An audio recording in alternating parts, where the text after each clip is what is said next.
Ya, ahora vamos a empezar con otra materia que tiene que ver con el crecimiento de los microorganismos.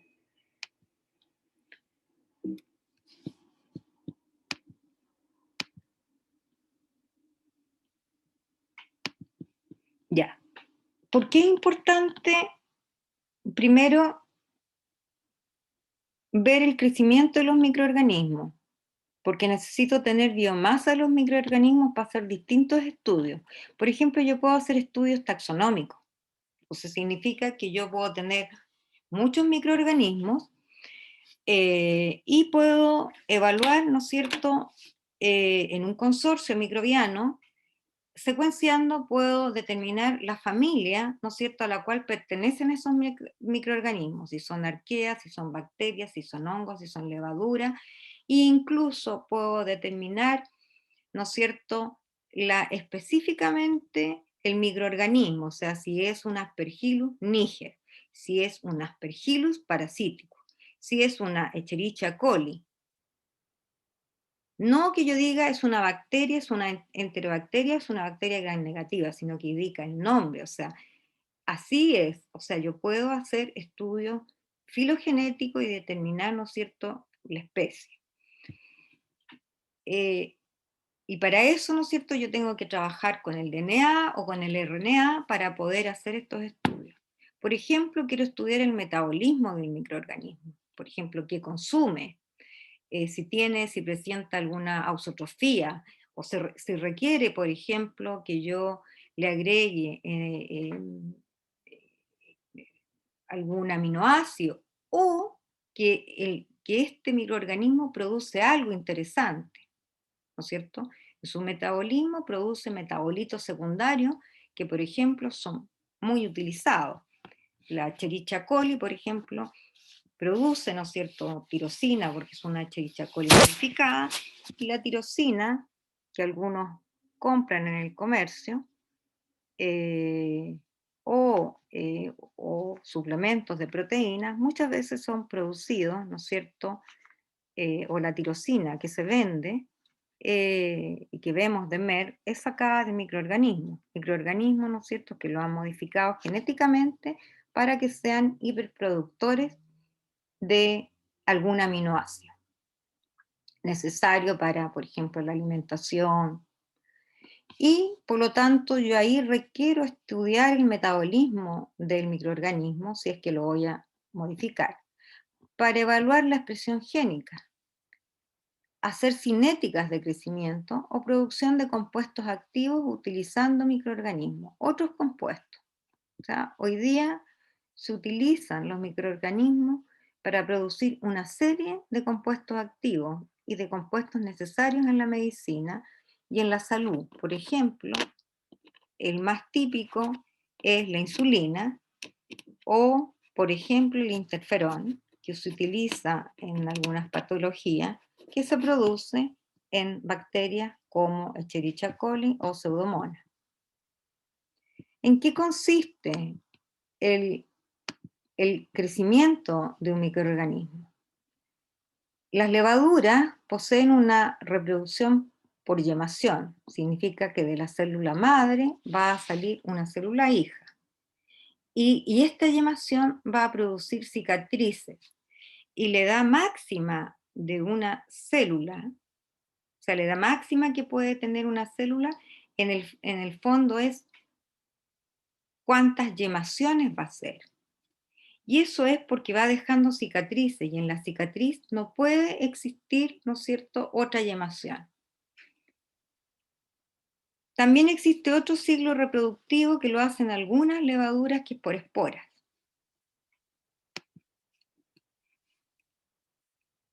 Aquí yo quería mostrarles, ¿no es cierto?, aquí nosotros vemos, ¿no es cierto?, aquí ya hay 2 cicatrices o 3, por lo tanto 4, y luego una vez que sale, ¿no es cierto?, esta nueva levadura va a ir dejando cicatrices.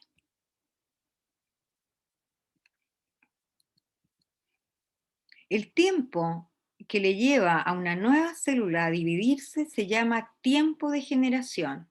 Es el tiempo de duplicación, El tiempo de generación es el tiempo de duplicación, que significa que es el tiempo que tarda en dividirse la población bajo unas condiciones dadas, de pH, de temperatura, de nutrientes. Cada especie, por ejemplo, bacteriana, tiene un tiempo de generación determinado. Por ejemplo, la Escherichia coli se divide cada 15 a 20 minutos. Otras se pueden dividir a los 60 minutos. Y esto depende mucho del medio en que se encuentre. Si el medio es pobre, se va a demorar mucho más, va a tener una fase lag, ¿no es cierto?, muy larga para empezar a dividirse. Entonces, en el crecimiento tiene que haber un ingreso de nutrientes básicos a la célula. Luego debe transformar estos compuestos en energía y luego viene la replicación del material genético. Y ahí viene el incremento en tamaño de la célula se agranda, ¿no es cierto?, la masa de la célula, y luego viene la división en dos células hijas, y cada una conteniendo copia del genoma, ¿no es cierto?, y los otros componentes vitales. Por lo tanto, se divide, ¿no es cierto?, la célula, aquí tenemos nuestra célula bacteriana, en este momento, ¿no es cierto?, empieza, si yo lo estoy viendo en un crecimiento, la célula comienza a generar enzimas, todo lo que requiere para replicarse. Entonces, luego se elonga, se divide, ¿no es cierto? Y cada una de ellas va a tener, ¿no es cierto?, su material genético, y esta célula luego va a dividirse. Este crecimiento tiene un tiempo, y este tiempo va a depender mucho de las condiciones en que esté. Entonces, las bacterias y las arqueas reproducción por fisión binaria, dos células hijas. Edad máxima de una célula es el periodo comprendido entre dos duplicaciones. Las bacterias y las arqueas se presentan normalmente como células individuales. O sea, una bacteria es una célula individual que en el momento de dividirse va a generar dos células hijas. Hay algunas excepciones, como los actinomicetos, que tienen un crecimiento filamentoso, algunas gram positivas, y cepas con alguna alteración en la biosíntesis de componentes de pared celular o microorganismos que crecen sobre sustratos sólidos, por ejemplo, sobre piedra, ¿no es cierto?, en la tierra, o por ejemplo, sobre lodo con cobre o con alguna cosa, tienen un crecimiento diferente. Tipos de sistemas en que yo pueda propagar o hacer crecer mis bacterias. El batch o por lote es el típico en el que uno trabaja en el laboratorio, o sea, sin intercambio de líquido con los alrededores. Yo lo que hago es que tengo un matraz. Ay.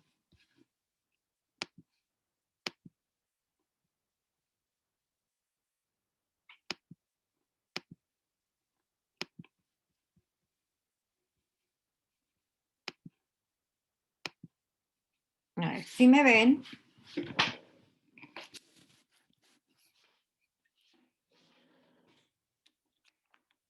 ¿Cierto? Yo tengo un matraz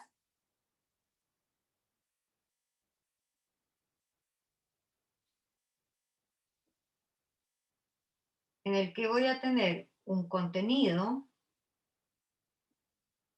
definido del medio, o sea, ya, 50 ml, a un pH determinado, y, ¿no es cierto?, yo aquí les voy a agregar las bacterias.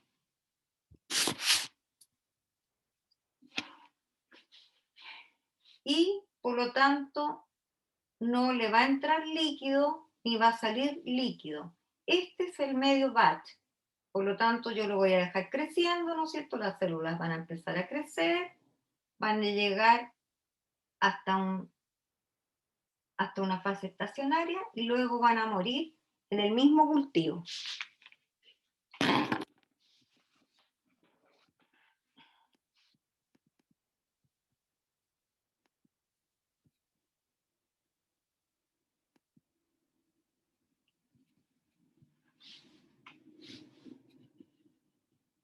Ya, y lo otro, sin intercambio entonces de líquido con los alrededores. Uno lo pone en agitación en un shaker y lo que sí es que yo puedo ir tomando muestras, ¿no es cierto?, para hacer la cinética de crecimiento, pero no le voy a agregar ni medio, ni le voy a agregar, ¿no es cierto?, cultivo fresco. El cultivo continuo es cuando hay una entrada y salida de líquido constante. Entonces significa que aquí la velocidad es constante. Estas partes, estas dos partes, yo voy a invitar a un colega que trabaja en bioreactor, entonces sabe de cultivo continuo o de cultivo en fed-batch, que es algo que yo no domino. Yo siempre he trabajado en batch, en lote, que es lo típico que uno trabaja en laboratorio. Pero, por ejemplo, en mi trabajo, nosotros necesitamos escalar lo que yo hago de la producción de triterpeno. Por lo tanto, yo ahí necesito trabajar en forma multidisciplinaria. Significa que necesito a alguien que sepa de bioproceso para que me ayude, ¿no es cierto? Porque aquí se utilizan otros equipos, bioreactores, en el cual tienen entradas, ¿no es cierto? Este es un sistema cerrado. No sé si puedo por aquí mostrarle un bioreactor. Ya, por ejemplo, aquí hay un bioreactor. Entonces, este bioreactor, si significan, es muy distinto a los matraces que uno utiliza. Aquí, ¿no es cierto?, tiene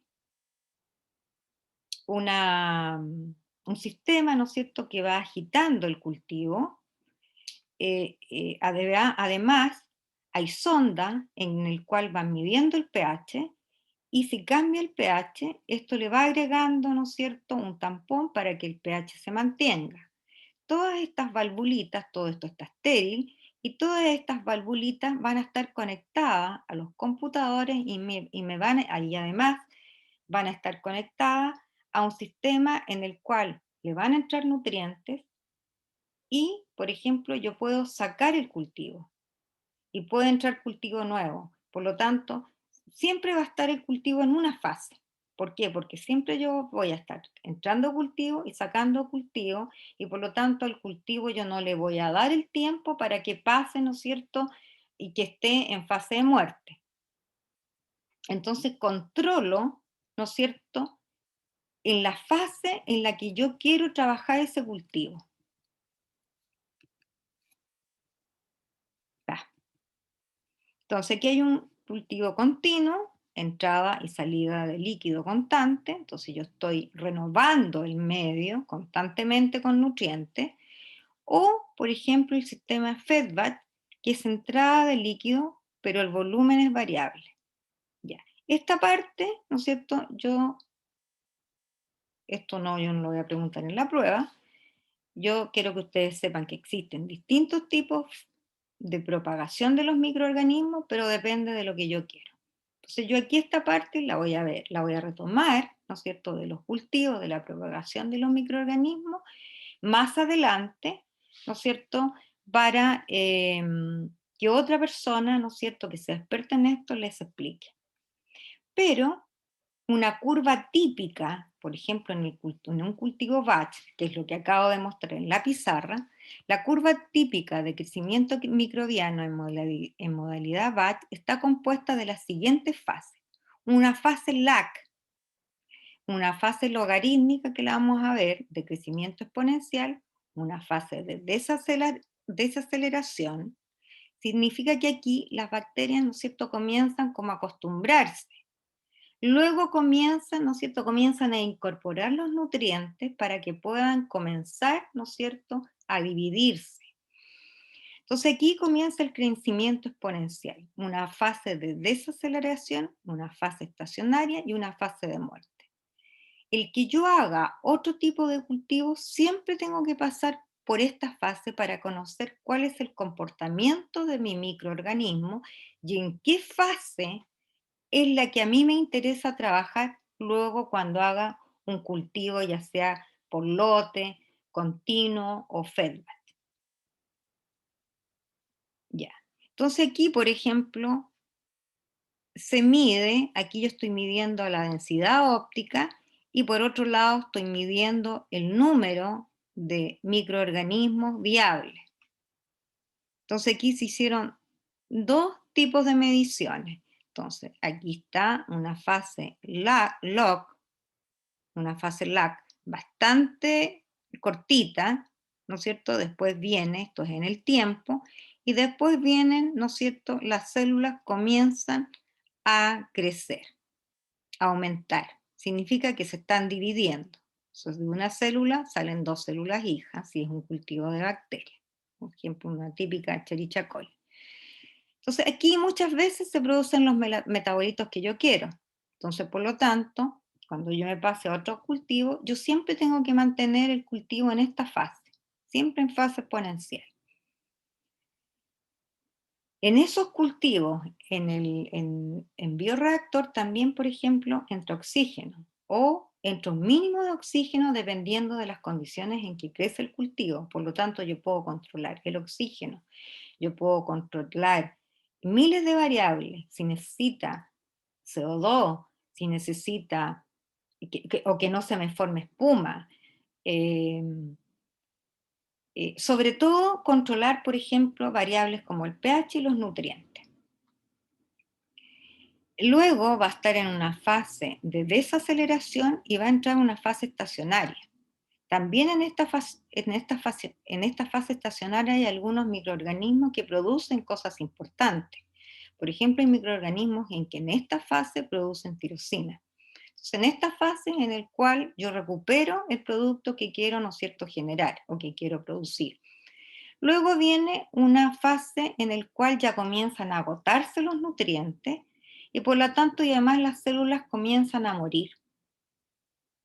Y por lo tanto, en una fase de muerte.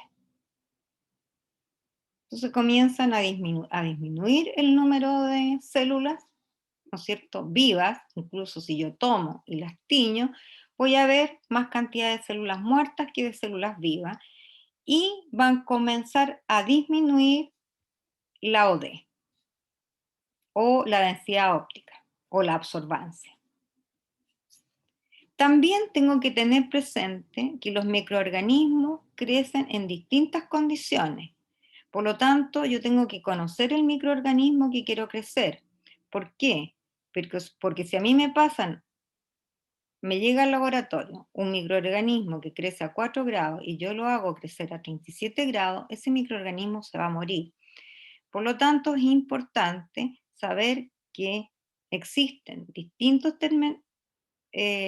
distintos microorganismos que su, su replicación y su metabolismo y todo lo generan a distintas temperaturas.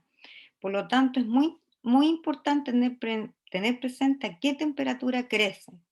¿Por qué? Porque no me puedo pasar, porque si no el crecimiento se va a hacer lento. Por ejemplo, la Escherichia coli es un microorganismo que puede crecer a los 25 grados, pero se va a demorar más, pero no le va a pasar nada. Pero no me puedo pasar a los 60 grados porque no va a crecer.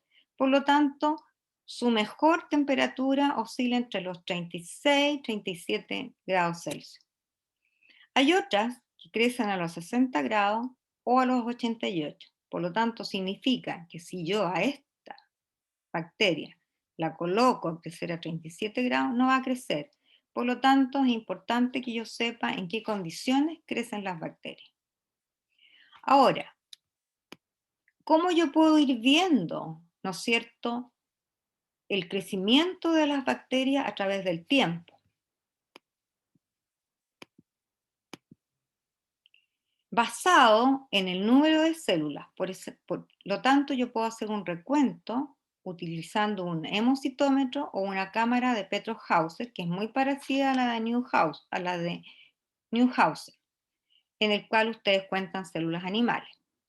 Crecimiento en placa significa que hago diluciones seriadas y luego me pongo a contar el número de unidades formadoras de colonias.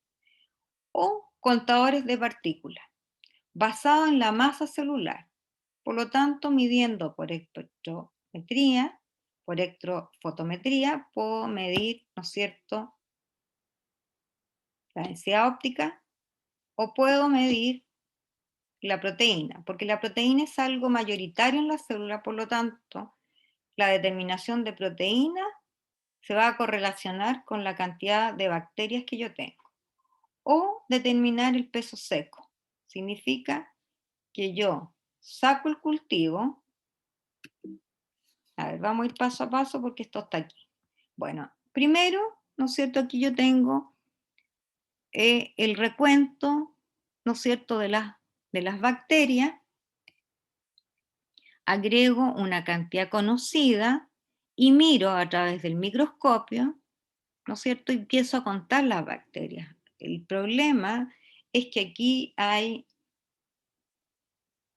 de repente se cometen errores porque las bacterias son sumamente chiquititas y por lo tanto hay que tener mucha habilidad para contar las bacterias. Entonces, se pone acá, ¿no es cierto?, cubre objeto, tiene una parte que está como grillada, no sé, y aquí es donde me dice que yo puedo contar. Y por lo tanto, luego lo que uno hace es usar una fórmula. Por ejemplo, yo conté 12 células, lo multiplico por 25 cuadrados, por 50, por 10 a la 3, y esto me va a dar que tengo 1 por 5 por 10 a la 7 células por ml. Aquí está lo mismo, ¿no es cierto? Uno coloca un número y hace el recuento. Entonces, se cuentan las células bacterianas de uno de los 25 cuadrados de mayor tamaño. En este caso, por ejemplo, aquí ponen un ejemplo en el que hay 12 bacterias, o sea, 12 células. En la práctica se cuentan las bacterias de varios cuadrados y se hace un promedio. Entonces yo cuento, aquí ya conté 12, después me traslado, aquí hay un ejemplo. Y así, y cuento muchos cuadrados y luego saco un promedio. Ya, supongamos que el promedio me da 12 bacterias. El número en el cuadrado grande es multiplicado por 25, que es el número en 0,02 milímetros cúbicos. Y este número es multiplicado por 50, que es el número en 1 milímetro cúbico. Y este número es multiplicado por 1000, que es el número en 1 mililitro. O sea, en 1 centímetro cúbico. Entonces aquí lo que hago yo es sacar el número que yo tengo en esos 10 microlitros que yo tomé de muestra. Con esta relación yo, por lo tanto, saco cuántas células tengo en el final del cultivo, o sea, en el cultivo original. Ya. Otra forma de hacerlo, y que nosotros lo hacemos mucho en el laboratorio, es hacer una dilución seriada. Este es mi cultivo original. Yo no sé cuántas bacterias hay aquí. Por lo tanto, ¿qué es lo que hago? Tomo 1 ml y lo agrego a 9 ml de la solución salina, y de aquí tomo 1 ml y voy haciendo diluciones seriadas. Entonces, y de aquí saco siempre la misma cantidad y plaqueo, pero debo hacerlo esto varias veces, o sea, debo hacer un triplicado. Y por lo tanto, elijo la placa donde yo pueda ser capaz de contar realmente lo que hay. No puedo contar aquí, es imposible. Hay muchas colonias, es muy difícil de contar, por lo tanto va a haber un error enorme. Entonces aquí, por ejemplo, yo pude contar 159 colonias. Las 159 colonias lo multiplico por el factor de dilución que hice desde aquí hasta llegar acá. Y esto me va a dar 159 por 10 a la 5. Y significa que esa es la cantidad de bacterias que yo tengo en el tubo original. Ya. El crecimiento en placa es una de las formas más fáciles de hacer recuento. Ya. Y el otro medio es usando un sistema que es un contador de partículas automático. Entonces aquí tenemos una tipo bomba, ¿no es cierto? Aquí tengo mi cultivo, aquí tengo un electrodo y yo voy a poner el cultivo acá. Pongo mi tubito con mi cultivo. Entonces, el principio del contador celular se basa en la medida de los cambios en la resistencia eléctrica que se produce cuando una partícula no conductora, que en este caso es la bacteria en suspensión en un electrolito, atraviesa un pequeño orificio, que es aquí.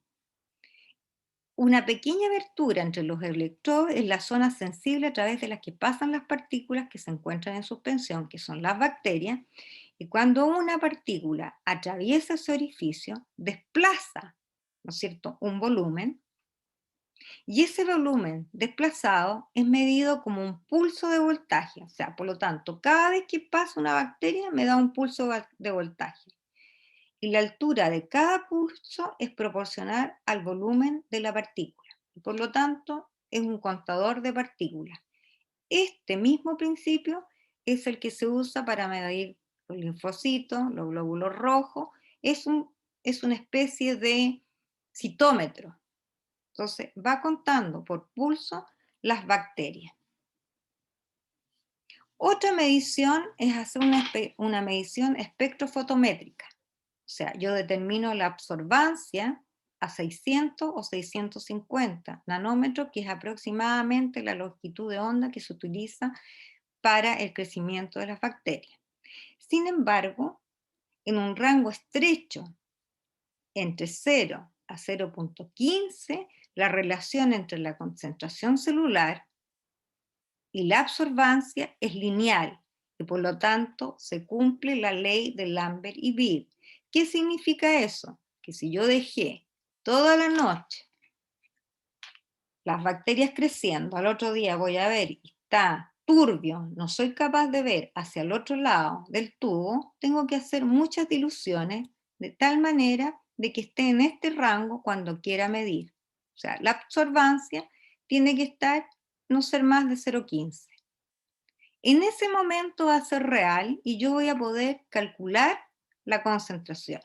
Por lo tanto, la absorbancia va a ser igual al coeficiente de extinción molar, al paso, ¿no es cierto?, del ancho de la cubeta, que es 1 centímetro, por la concentración.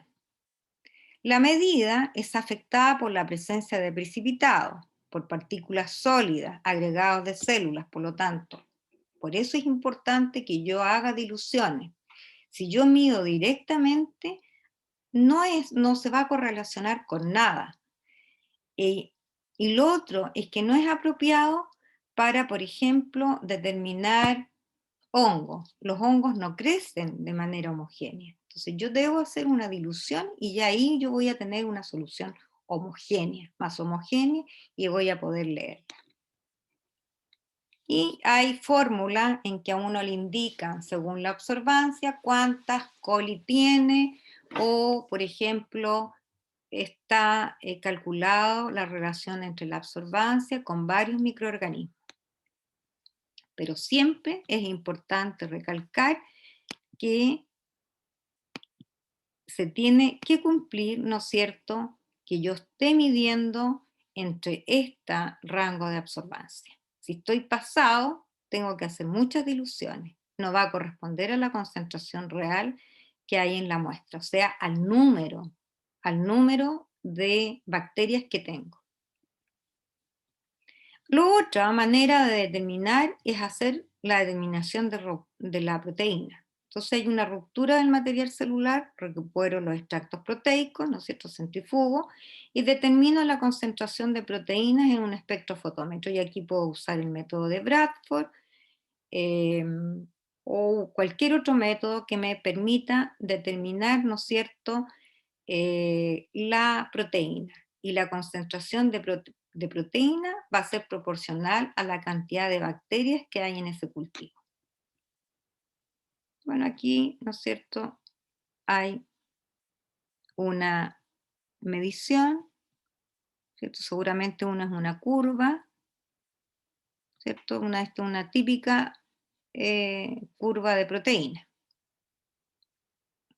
Yo tengo que hacer una curva patrón, tengo que hacer una curva de BCA y hago una curva de mis proteínas, ¿no es cierto?, de mis proteínas en mi bacteria, y de ahí voy a poder determinar la concentración que yo tengo de proteína, y esa concentración luego hago una relación para obtener el número de bacterias que tengo en el cultivo.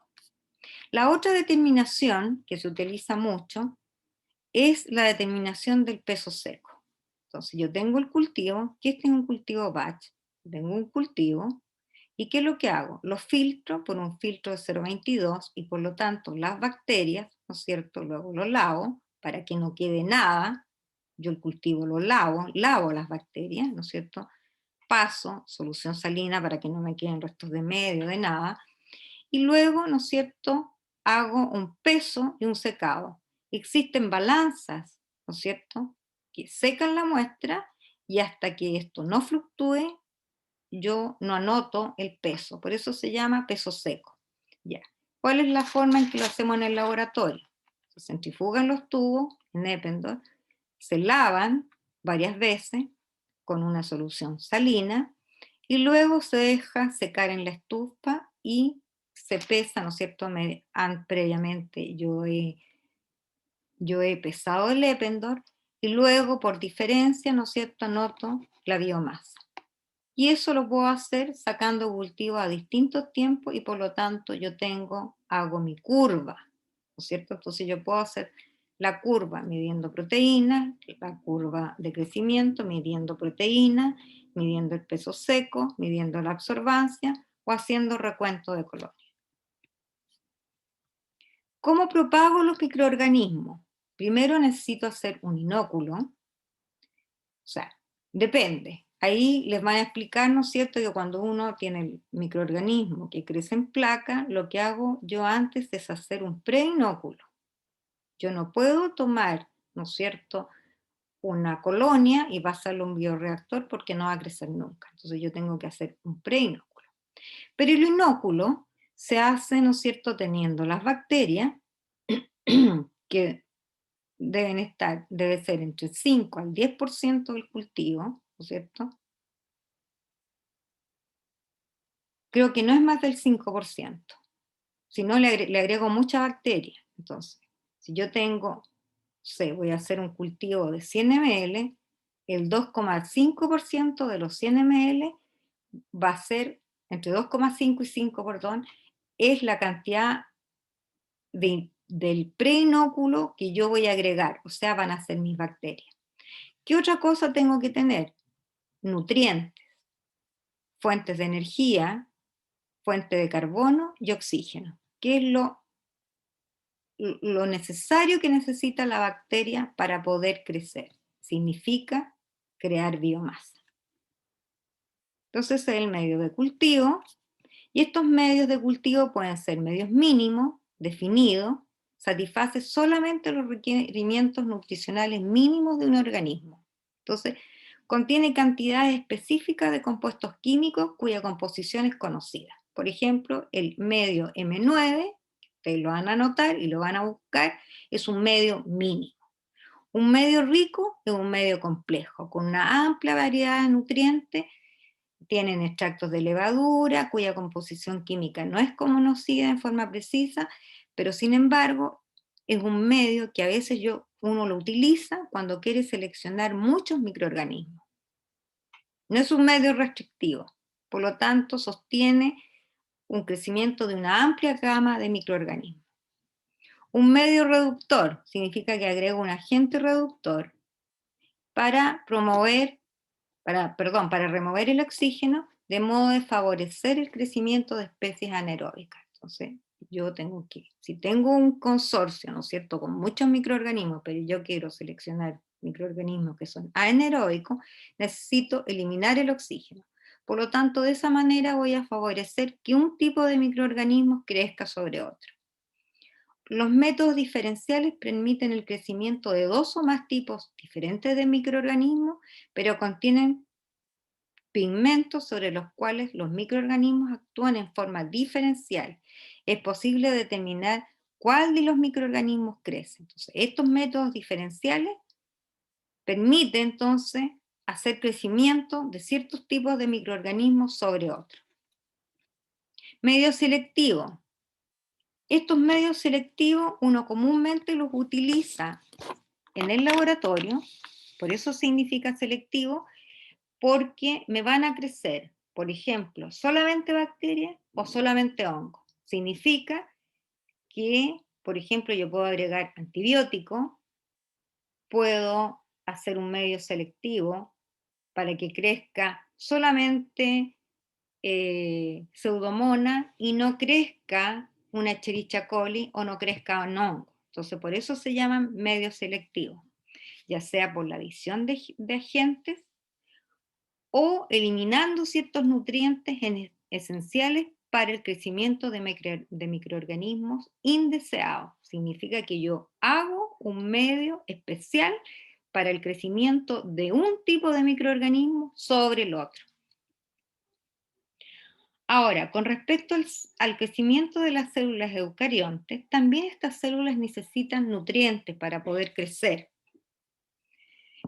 Pueden crecer, existen dos tipos de crecimiento. Cultivo en monocapa, las células crecen adheridas sobre un soporte sólido, plástico, vidrio, y por lo tanto se anclan sobre un sustrato. Por lo tanto, cuando las células son adherentes, yo no puedo usar cualquier material de cultivo. Tengo que saber comprar el material de cultivo porque necesito que las células puedan adherirse. Una vez que se anclan, ¿no es cierto?, toman una forma y comienzan, ¿no es cierto?, a dividirse.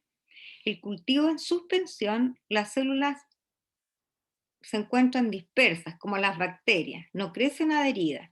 Su crecimiento no depende del anclaje. Y este tipo de cultivo se restringe a células, por ejemplo, hematopoyética, células madres, líneas celulares transformadas, células tumorales. También en ambos cultivos uno las hace crecer, ¿no es cierto?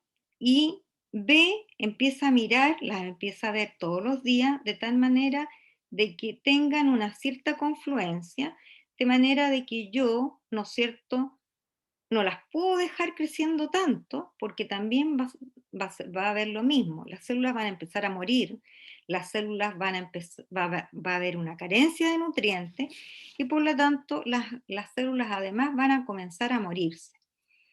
Y eso va a influir en el buen crecimiento de estas bacterias. Entonces lo que yo debo hacer es mirarlas y una vez que estén, ¿no es cierto?, cubriendo la placa, pero no completa, ¿no es cierto?, aunque uno vea una célula sobre otra o un montón de racimos de células, ¿no es cierto?, juntas, uno debe ir haciendo traspasos a otras placas con nuevos nutrientes y por lo tanto uno ahí tiene que contar de nuevo las bacterias.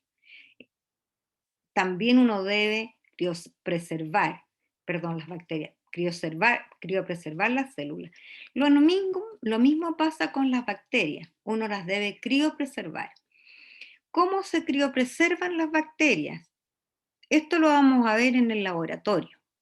¿Cómo se criopreservan las células eucariontes? También los vamos a ver en el laboratorio, pero se utilizan medios, por ejemplo, el glicerol o DMSO. Ambos son muy buenos para criopreservar las células. Significa que el DMSO o el glicerol lo que hace es proteger, cubrir a la célula de tal manera que soporte, ¿no es cierto?, temperatura a -80 y las va a mantener en ese estado vivas. Aproximadamente el 5% mueren, pero el 95% restante está viva. Bueno, ¿qué necesito para hacer un cultivo celular? Necesito un material estéril. Para un cultivo de células procariontes también necesito material estéril. Sin embargo, cuando uno trabaja con bacterias, uno puede usar campana o puede usar mechero. Va a depender también del tipo de bacteria con la que yo esté trabajando. Si es una bacteria de bajo riesgo, y no tengo campana, puedo usar un mechero. Si yo quiero, puedo utilizar una campana. Es mucho mejor. Se contaminan menos. Eh, por lo tanto, aquí, como ustedes ven, esta es una campana de flujo laminar donde, ¿no es cierto?, la niña debiera estar con un gorrito y tengo todo lo necesario para manipular, ¿no es cierto?, mis células. Eh, en una campana de flujo laminar necesito además los medios de cultivo, necesito aparte de la campana, necesito una incubadora y necesito el espacio físico apropiado y todo el material apropiado para que las células no se me contaminen. Tampoco puedo sobresaturar la campana porque los movimientos que yo haga van a romper el flujo laminar. Y aquí tenemos el crecimiento de las células, ¿no es cierto? Estas serían células adherentes y por lo tanto yo las debo tener, si uso este tipo de frasco, que es un frasco tipo T, las debo colocar en esta posición en la incubadora. Si son células que flotan, yo puedo colocarlas en una placa que no sea tratada o este frasquito parado, ¿no es cierto?, en forma vertical y no horizontal. Entonces aquí les muestro una campana, ¿no es cierto?, de flujo laminar, donde aquí ustedes tienen la salida, aquí a veces tiene para colocar un mechero, y por lo tanto está conectada, ¿no es cierto?, a gas, eh, tiene para colocar, ¿no es cierto?, la luz UV, tiene para las luces, tiene para echar a andar el flujo. ¿Qué es lo que tiene arriba? Tiene un filtro. Primero tiene un filtro EPA. Entonces las campanas de flujo laminar proporcionan un área delimitada por superficies fáciles de limpiar. Son siempre de acero inoxidable, con un flujo de aire filtrado a través de prefiltros que retienen las partículas más grandes que están presentes en el aire y por los filtros EPA, que son filtros de alta eficiencia capaces de retener partículas menores de 0,3 micrómetros con una eficiencia mínima del 99,97%. Por lo tanto, si aquí hay aire sucio, ¿no es cierto?, de la habitación, entra por el filtro, el aire es procesado a través del primer filtro y luego el aire va a ser purificado cuando pasa por este filtro EPA, ¿cierto? Es como, es como cuando ustedes pasan una solución por los filtros de 0,22. Significa que lo que hace es que el aire se limpia. Y en esta campana, por lo tanto, va a estar circulando un aire limpio. Y va a estar ocupando toda la campana. Por lo tanto, es importante que yo, una vez que voy a usar la campana, tenga todo el material adentro que voy a necesitar para evitar estarme moviendo dentro de la campana.